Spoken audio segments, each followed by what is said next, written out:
Imagine a media platform that reshapes the conversation, empowers your voice, and redefines the Bronx community. Bronx Post, changing the reality, changing the narrative. For businesses, politicians, and government agencies, we offer targeted advertising solutions that drive results. Amplify your message. Reach the heart of the Bronx and beyond. Our platform connects you to the community. Learn more. Email info@bronxpost.com or call 718-892-5555. Visit www.bronxpost.com for breaking news and updates. Bronx Post, changing the reality, changing the narrative.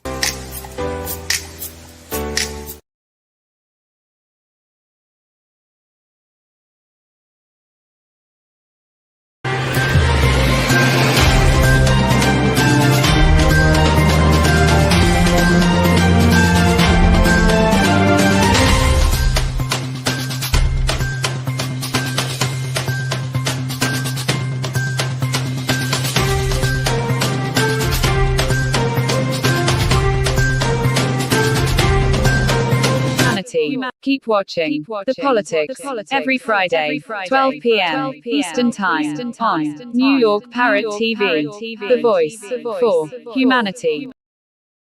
Okay, welcome to Talking Politics. My name is Robert Press. I am a reporter, as you can see by my official New York City press card. I write for the Bronx Post and the Parkchester Times. Both, like this show, are part of Parrot Media Corporation. I also contribute to the Co-op City News. I have a blog at www.100%.blogspot.com and Facebook pages 100% and what is going on in your local community board. The views expressed on this show are that of the host, any guest, or anyone commenting at the bottom of the screen, and not necessarily that of Parrot Media Corporation. Let's get a quick weather report. Today, Friday, it's going to be nice, no more rain, with a high of 56. It'll get up one more degree on Saturday to 57, another one on Sunday to 58, and then another one on Monday to 59. Tuesday is election day with a nice sunny 57, so there's no reason not to come out and vote. Meanwhile, early voting polling sites are open today until 4 p.m. Saturday and Sunday, they are open 9 a.m. to 5 p.m. And on Tuesday, election day, your regular poll site will be open from 6 a.m. to 9 p.m. As of last night, October 30th, day 6, the unofficial total number of votes was 398,477 as of the close of polls. Now broken down by borough, Manhattan had 118,920 votes. The Bronx had only 32,655. Brooklyn had 126,055.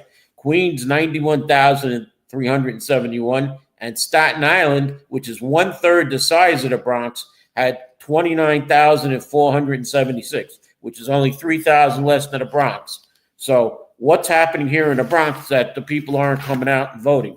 Probably because there are no real elections except for the mayor and one city council race, which I'll get into later. Let's get into Trump politics and his tour through across Asia. President Donald Trump received the king treatment. He was flown through Malaysia, Japan, and South Korea, some of the countries hit hardest by a sweeping tariff agenda. All largely bent the knee with multi-million-dollar investments to get on Trump's good side and stem the tariff fallout on their local economies. In South Korea, many of the opportunities for Trump were golden, often quite literally. Trump received a lavish golden crown from President Lee Jae-myung, who donned a golden tie.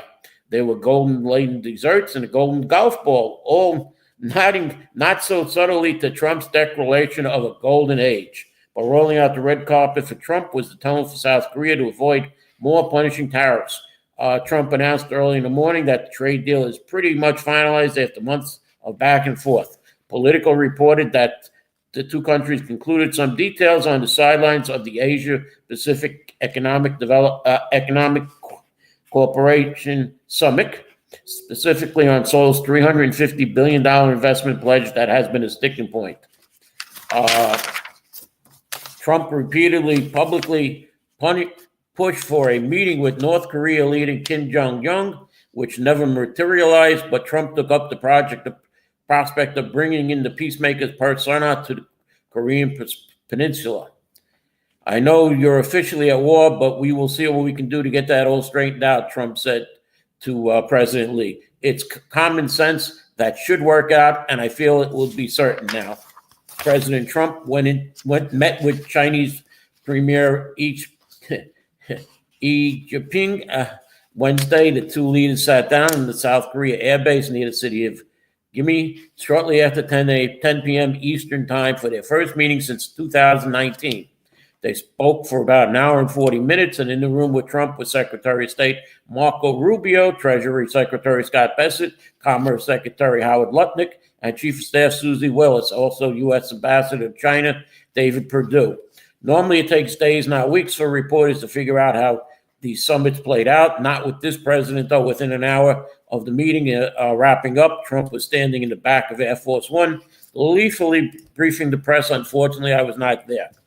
Trump said it was an amazing meeting. He said from 0 to 10, with a 10 being the best. The meeting was a 12. Some of the points, he said, tariffs with China will be cut by 10% immediately, from 57% to 47% after the president promised to clamp down on the fentanyl trade. Trump's threat of an additional 100% tariff from November 1 has been dropped after China paused its new controls on rare earth minerals, but only for 1 year. Tremendous amounts of U.S. soybeans and other farm products will be purchased by China immediately, per the U.S. president. A broader U.S. China trade deal should be signed pretty soon, Trump predicted. Trump will travel to China in April for further talks with the Chinese premier, who has agreed for a return trip to the U.S. further down the line. China will talk to NVIDIA and others about buying more high-tech computer chips from the U.S. Trump said that's a good thing. China may also purchase oil and gas from Alaska. Trump added a little longer to Trump a Truth Social posting Thursday. The two men spoke at length on Ukraine, but no serious discussion of reducing Chinese spending on Russian oil. We didn't really discuss the oil, Trump said. We discussed working together to see if we can get that war finished. And Taiwan was just never came up, Trump said. Now, as in other big news, President Trump announced that the U.S. plans to restart nuclear weapons tests. The United States has more nuclear weapons than any other country. Russia is second, China is third, but we will be even within 5 years, he said. Because of other countries' testing programs, I've instructed, the Department of War to start testing on nuclear weapons on an equal basis. That process will begin immediately. The U.S. has not exploded a nuclear weapon since 1992, when a 5-kiloton bomb was detonated beneath the Nevada desert, somewhere north of Las Vegas. After that, the U.S. began negotiating at a global treaty that banned nuclear weapons testing, and has adhered to its terms ever since through the treaty, which was never really ratified. Russia and China have also adhered to those terms too, and no country has conducted a full nuclear weapons test since the 1990s, with the glaring exception of North Korea, who announced a moratorium in 2018. So what did Trump mean by restarting on an equal basis exactly? The president has been triggered by recent nuclear-capable weapons tests carried out by Russia and North Korea. Not quite the same as setting off an actual nuclear bomb, but they all seem to be nuclear testing, Trump told reporters. We don't do testing. We halted it years ago, but with others doing testing, it's appropriate that we do it also. Putin has used a saber rattling with new weapons since his latest falling out with Trump earlier this month. Last Saturday, Russia tested the world's first nuclear power missile capable of flying 8,500 miles. Then on Tuesday, it tested a 125 mile per hour nuclear-powered underwater drone designed to trigger radioactive tsunamis. And Kim Jong-un also tested strategic missiles capable of carrying out nuclear warheads on Tuesday. Voices in Trump's world have been pushing for a nuclear testing to resume for some time. The prospect was also raised in Project 2025, which said the next president should indicate a willingness to conduct nuclear tests in response to adversary nuclear developments if necessary. Now, Trump Defense Secretary Pete Hegseth announced Tuesday that the U.S. military carried out strikes on 4 more vessels in the Pacific Ocean, killing 14 people. The latest round of strikes marks the largest death toll in the Trump administration ongoing campaign against alleged drug smuggling boats in international waters. And another one was shot at and sunk on Thursday. The 4 vessels that I'm speaking about were known by our intelligence apparatus transitioning along the narco trafficking routes and carrying narcotics, Hegseth wrote, adding the total of 14 narco terrorists were killed during these 3 strikes and with 1 survivor. All strikes were in international waters with no U.S. forces harmed. Hegseth added that Mexican search and rescue authorities assumed responsibility for coordinating the rescue of the survivors, but didn't clarify who ultimately takes custody of the survivors in this condition. U.S. military officials involved in the operations have been asked to sign non-disclosure agreements, 3 U.S. officials say, a development that raises new questions about a military buildup that Venezuela fears may lead to an invasion. The step is highly unusual given the U.S. military officials are already required to shield national security secrets from public view and comes as lawmakers in Congress say they are being kept in the dark about key aspects about the mission.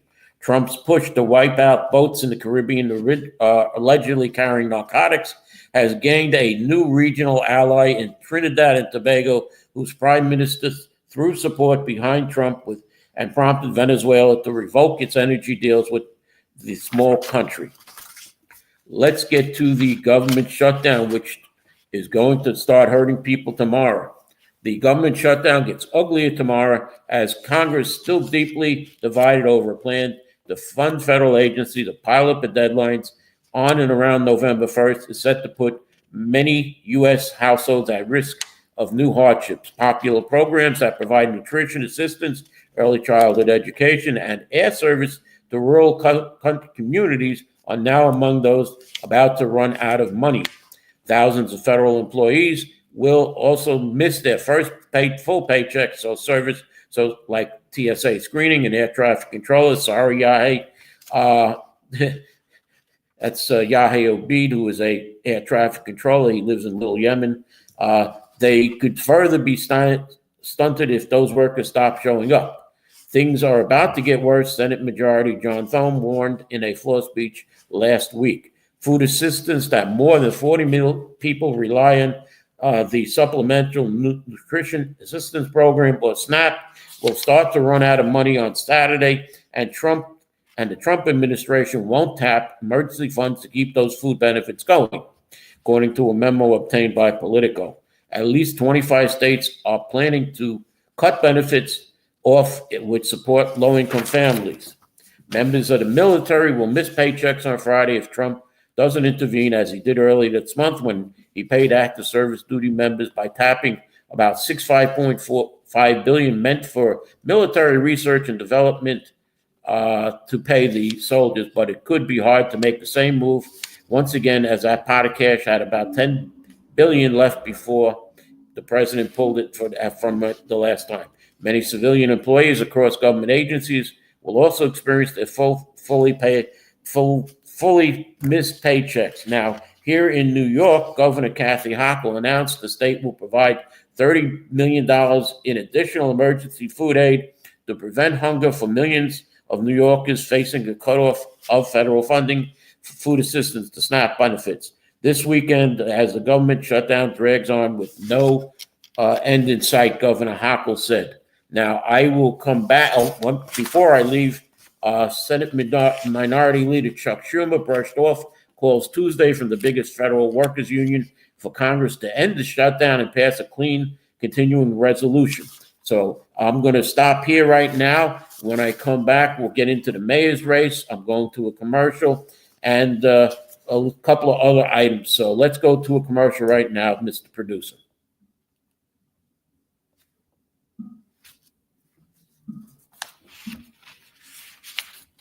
Not seeing, and I'll probably get cut off while I'm talking. An eye towards 2026, New York City Controller Brad Lander is planning a bid to challenge Congressman Dan Goldman next year, city and state reports. Andrew Cuomo earned nearly $5 million working as a private consultant in 2024, a sum so large it puts him in the top 0.5% of New York City earners, with most of the money coming from consulting, the New York Times reports. And the Anti-Tax Foundation has once again ranked New York as a state with the worst tax rates in the country. The state ranks 50th for individual tax rates and 47th for property tax rates. Imagine a media platform that reshapes the conversation, empowers your voice, and redefines the Bronx community.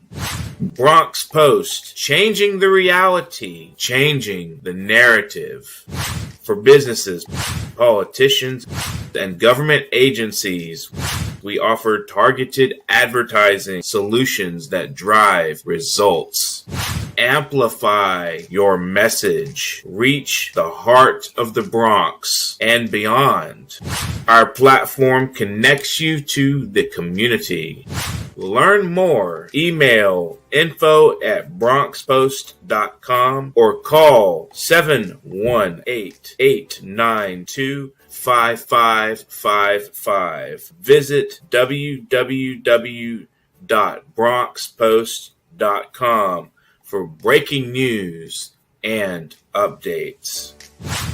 Bronx Post, changing the reality, changing the narrative. Okay, welcome back. Thanks to my producer for not cutting me off in the middle of something and waiting for me to finish. The wild and New York City mayoral race already has a winner. It's President Donald Trump. Political reports that the president is ready to benefit no matter who leads City Hall next year. If Democratic Socialist Zohan Mandami prevails, Trump will have a hard left foil and a pretext to slash federal aid to the deep blue city. If Andrew Cuomo mounts a comeback, there's the potential Department of Justice probe after House Republicans accused the ex-governor of lying. And wait a minute, I'm getting a text here. We have from Boo, and here's the text. I don't know if you can see it or not. I'll read it.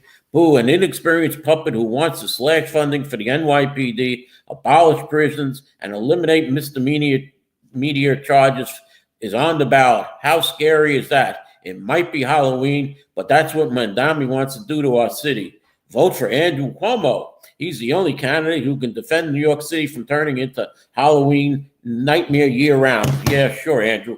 And let's go back to the COVID deaths. And how many women was it, Andrew? 13. But, okay, like I said, Trump is in a good position no matter what happens on November 4th, said Reverend Ruben Diaz, a former state and city lawmaker and ally of Trump, whose son was the former borough president, Ruben Diaz Jr. What a difference from father to son. Whoever wins has to deal with Trump, and none of them would be able to beat Trump. Any one of them will be a losing battle against Trump. He's an 800-pound gorilla. Now, everybody's forgetting about Curtis Sliwa. Curtis Sliwa, nobody really wants to win. He's predicted 35%, and he could win with 35%. Now, as far as the mayor's race goes, my prediction is that no one will get over 40%, and I believe it's going to be a Sliwa-Mandami tie somewhere. It's going to be very close. You're going to have a recount after recount, with Cuomo coming in third at 28% and 4% for the others, like and my good friend Eric Adams here, who is still on the ballot. He will be on the ballot, Eric Adams, and I believe people will be voting for Eric Adams. Now, as far as Hakeem Jeffries goes, Jeffries on Israel and Mandami, while Jeffries has stressed that he and Mandami agree on the dire need to increase affordability for New Yorkers, the House Minority Leader has also highlighted where he and Mandami diverged. I will always support Israel's right to exist as a democratic state, and eternal homeland for the Jewish people, the House Minority Leader said. Mandami, a critic of Israel, explained his opposing view this way in the first general election debate. I will not recognize any state's right to exist with a system of hierarchy based on race or religion. Mandami, however, has not been nearly as critical of countries where religion is central to the nation's identity, such as Saudi Arabia, unlike Israel, which is not a democracy. Jeffrey's endorsement of Mandami came in a statement the afternoon before the early voting started. He reiterated that the decision would help by Mandami's call to ask Jessica Tisch to stay on as NYPD commissioner. Now, I will bet that she will not stay on if Mandami wins. Now, in Queens, there was a rally which 6 decades ago, after the Beatles played Forest Hills Stadium, Zohanmania came to Queens as the stadium was a big tent, along with Senator Bernie Sanders, Congresswoman Alessandra Ocasio-Cortez, and Mandami's rally also featured Governor Kathy Hochul in her first time campaigning for him since endorsing the Queens Assemblyman in September, who has not yet endorsed her for governor. While much has been made of the Hakeem Jeffrey long delayed and lukewarm endorsement of Mandami, this event showed the extent to which the Democratic Socialist candidate has not been accepted but championed by mainstream Democrats. State Senate Majority Leader Andrea Stewart Cousins and Assembly Speaker Carl Hastie spoke on stage 2, and all of the 3 people in the room on the $250 billion plus state budget reiterated their support for Mandami's priorities like free universal child care. Hochul would be an unlikely sight at a Sanders presidential rally in 2016 or 2020, but she was there Sunday urging New Yorkers to vote for Mandami and once again defeat the man that appointed her as Lieutenant Governor, Andrew Cuomo. As Hochul spoke, the crowd went into spontaneous chants of tax the rich several times, increasing the personal tax on city residents making more than $1 million is a key Mandami proposal to fund his plans. A plank of his platform, Hochul said she's not willing to support. I hear you, she said to the chanting crowd with an awkward chuckle. I love to see this energy and passion. When Mandami gets the same chant, he laughed too. Hell yeah, obviously. Now, former Governor David Paterson has endorsed Cuomo, and once again, a once indicted mayor, a former governor, and a scandal-scarred mayor candidate walked into a bar, or rather a senior center in the Bronx, as former Governor Andrew Cuomo rallied Tuesday with 2 other people who previously opposed his mayoral bid, but the trio made a last-ditch effort to stop Democratic nominee Zohan Mandami's ascent to City Hall. The event, which served as a way for Patterson to announce his support for Cuomo, again put an exclamation point on Patterson's dizzying involvement in the city's mayoral race so far. Patterson first backed independent James Walden, then he backed Cuomo, then he backed Adams, now he's back to Cuomo. I unfortunately was not at this event because it was in the Bronx. It was at Rain up on Boston Road. It was not on the mayor's press schedule, so I was not able to go there and ask the questions I want to ask, that you want to ask. What's going to be for the city? What is Andrew Cuomo going to do? And what is Mayor Adams going to do in his last few months? But now a little bit more. Billionaire former New York City Mayor Michael Bloomberg also endorsed Cuomo's independent bid for mayor at a different event or on Wednesday through social media posts, simply reiterating his support for the primary. But Bloomberg's late nod is a big deal. The well-regarded former mayor met with Mandami over the summer after his stunning primary victory, and it seemed he'd be staying on the sidelines for the general election. Many other deep-pocketed business leaders that boosted Cuomo ahead of the primary haven't come back to him, either because they'd come to terms with Mandami in City Hall or because it no longer seems like a good investment. However, nobody's looking at Curtis Lewa. You can sneak in there, Curtis Lewa. Bloomberg is back. He donated 1.5 to the pro-Cuomo super PAC fixed the city Wednesday after giving $8.3 million in June. That's roughly 4,000 times the 22,100 contribution limit people can give directly to a city campaign. The anti-Mandami campaign effort won't be short on cash in the final week. A group of business people have given a combined $7 million to 6 different super PAC, Cranes reports.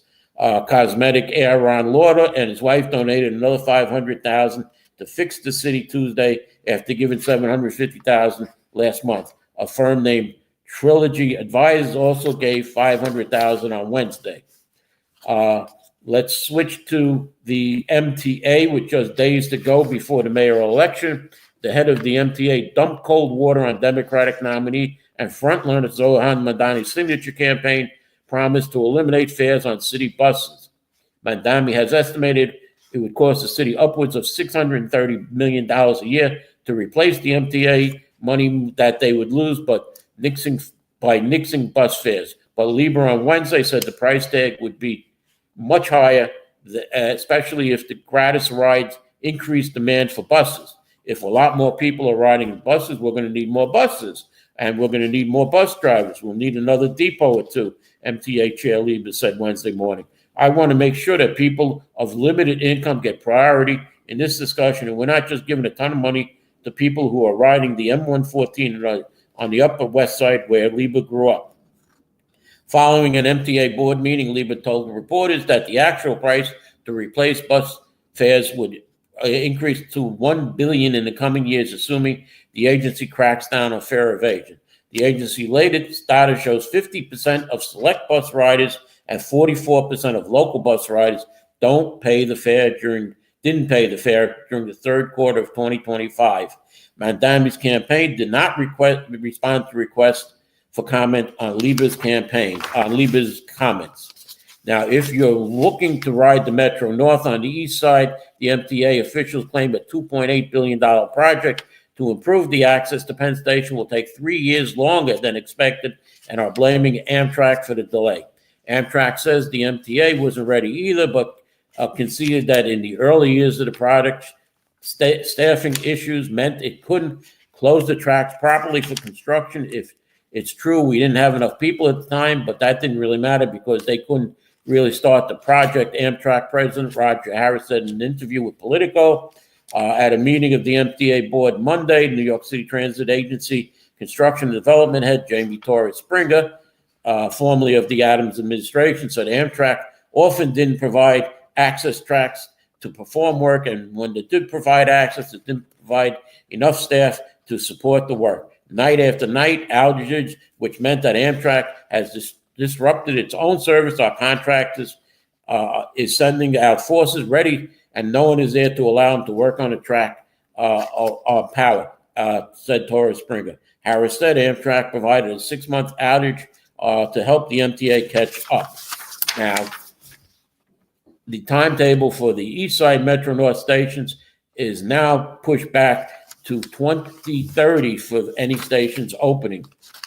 And the first phase of the Kingsbridge Armory redevelopment plan will create a state-of-art venue for entertainment, recreational space, cultural and commercial space, light industry, manufacturing space with over 25,000 square feet of dedicated community space and is centered around the 180,000 square foot Column Street drill hall within the Armory, and it's expected to break ground in 2026 and be completed by 2030. The building will also include 125 square feet of community-owned and manufacturing community space for the community use. Phase 2 consists of redevelopment of the adjacent National Guard site, which will create 500 units of permanently affordable rental housing adjacent to the Armory, expected to be completed by 2032. The sweeping proposal is expected to add nearly $2.9 billion to the city's economy and create about 3,600 jobs, with an emphasis on hiring from the local community. The Kingsbridge Armory redevelopment is backed by $200 million investment from Mayor Adams, Governor Hochul, $3 million from the Bronx Borough President Vanessa Gibson, $12 million from New York City Council member Marina Sanchez, and an additional $1.5 million grant from the U.S. Department of Housing and Urban Development, with support of Congressman Adriano Espaillat. Construction will be executed under the project labor agreement, ensuring fair wages and benefits for construction workers. Kingsbridge Armory opened in 1917 and was used as a military base until 1994, before reverting to city ownership in 1996. The Armory was designated as a New York City landmark in 1974 and placed on the National Register for Historic Places in 1982. Now, here's an item. We have Shirley Aldebol, who is running for city council in the 13th council district. And here's a nice picture of a nice old woman. And what happens is you have an old woman, as I said, with people there in the background, and nice, sweet grandma running for office. But she's an old lady, so let's make her look younger and get rid of those people in the background. And she's also a former head of 32BJ, and it happens that the 32BJ staffers were looking to unionize.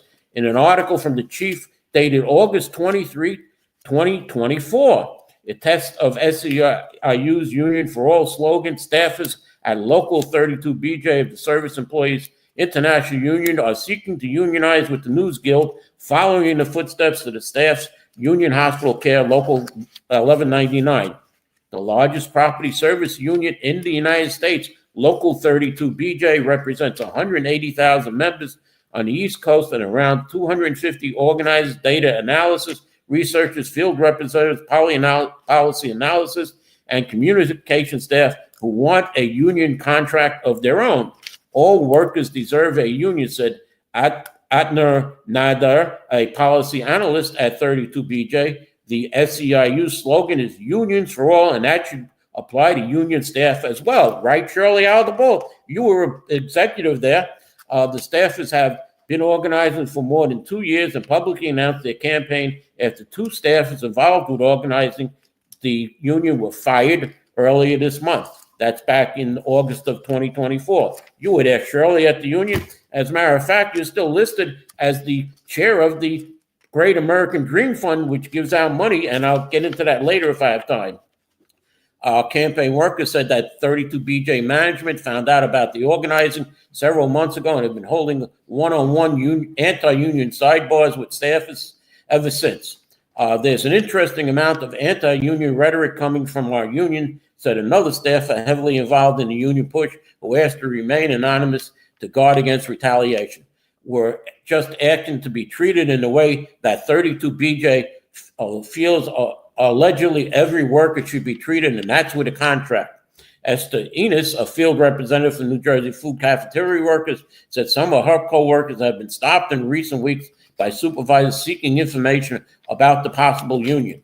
Other staffers said they weren't shocked at 32BJ's anti-union posture, given the challenges that local 1199 workers faced when they organized. In that instance, 1199 staffers said they received anonymous phone calls telling them to vote no on union management, passed out anti-News Guild flyers in the workplace, that a staffer organizing the committee was fired. We're hoping for the best, but preparing for worse, said Jeff Barris, a digital organizer with 32BJ. Barris said he wants a union because staffers work long hours and don't have clearly outlined responsibilities and can be fired without just cause. Is that right, Shirley? By the way, where is Shirley? Where's Shirley? Staff needs protection to do their jobs effectively, he said. I hope management recognizes and gives us what we need to do that comes in the form of an agreement between the union and management. Staffers feel they don't have an avenue within the workplace to raise concerns about inappropriate conduct by supervisors. Shirley, what did you do? Because of a lack of job security, and they said 32BJ is undemocratic, top-down union. Workers want representation that's responsive to our needs in a way that human resources isn't, Nader said. She argued that a staff union would lead to less staff turnover and to improve service delivery for that reason. I came into the labor movement because I believe in the values of workplace, democracy, and accountability, Nader said. It was surprising to realize that doesn't apply in my own workplace, that and there wasn't a contract or a system of representation to ensure me and my coworkers the same voice in our workplace that we fight for every day. Now, as I said, Shirley Aldebol is listed on the Campaign Finance Board as the chairperson of the 32BJ Great American Dream Fund, which gives out over $1 million a year to different political candidates across the country, including they gave out $250,000 to Labor Strong, who, by the way, this is from Labor Strong, these things for Shirley Aldebol. Now, as far as the Bronx Democratic Party endorsed candidates go, Borough President Vanessa Gibson was given $1,600 by the union. Councilman Kevin Riley was given the maximum of $1,050. Eric Dinowitz, the Riverdale councilman, was given $1,050. Amanda Farias $1,050. Shirley Aldebol gave herself $1,050. Justin Sanchez got $1,050. Marina Sanchez $1,050. And poor Oswald Felice only got $500. What did you get, Oswald? Now, as far as the 13th council race, there is incumbent Councilwoman Christy Marmorato. I don't have time to read everything that she's done, but it's $200 million for district-wide services, among others, millions and millions of dollars. Now, here is my prediction for the 13th council race. I predict that Christy Marmorato will come in with 58% of the vote, Shirley Aldebol 38% of the vote, and Joel Rivera with 4% of the vote. And I am going to try and find where's Shirley today, tomorrow, and Sunday. I want to know where's Shirley, where she stands, why she hasn't been at any real community meetings, and she's just a ghost candidate, if you want to say it. And I want to thank you for watching today. I'm going to close with this. There was much more I wanted to talk about the Rent Guidelines Board and a couple other items, but obviously I'm out of time. I've run over. So I want to thank you for watching. If you're thinking of voting for Shirley Aldebol, don't worry about it. She's going to lose, so don't waste your time. Vote for Christy Marmorato. Also vote for Curtis Lewa for mayor, because it appears that Mandami and Cuomo are like bullies in the schoolyard. So if you want a real mayor, it's Curtis Lewa. And thank you for watching. I'll see you next week here on Talking Politics.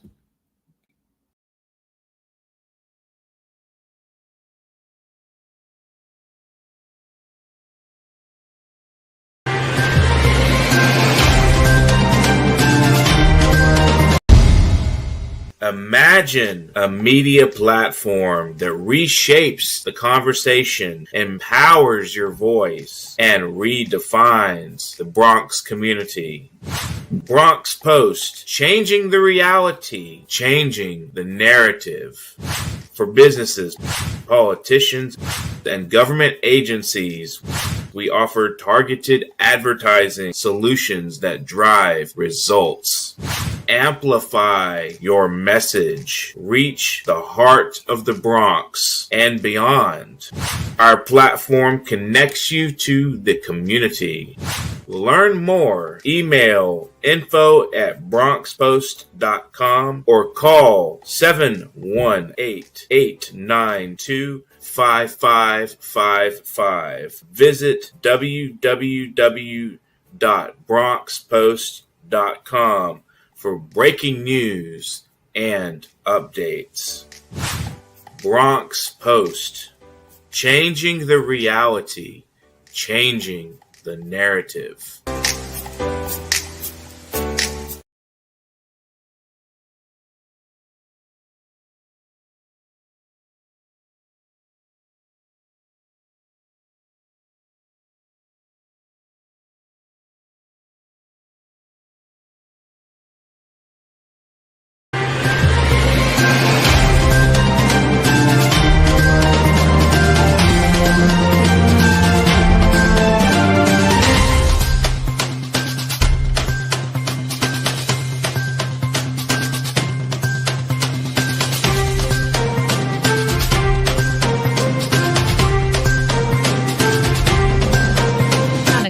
Keep watching The Politics every Friday, 12 p.m. Eastern Time on New York Parrot TV, the voice for humanity.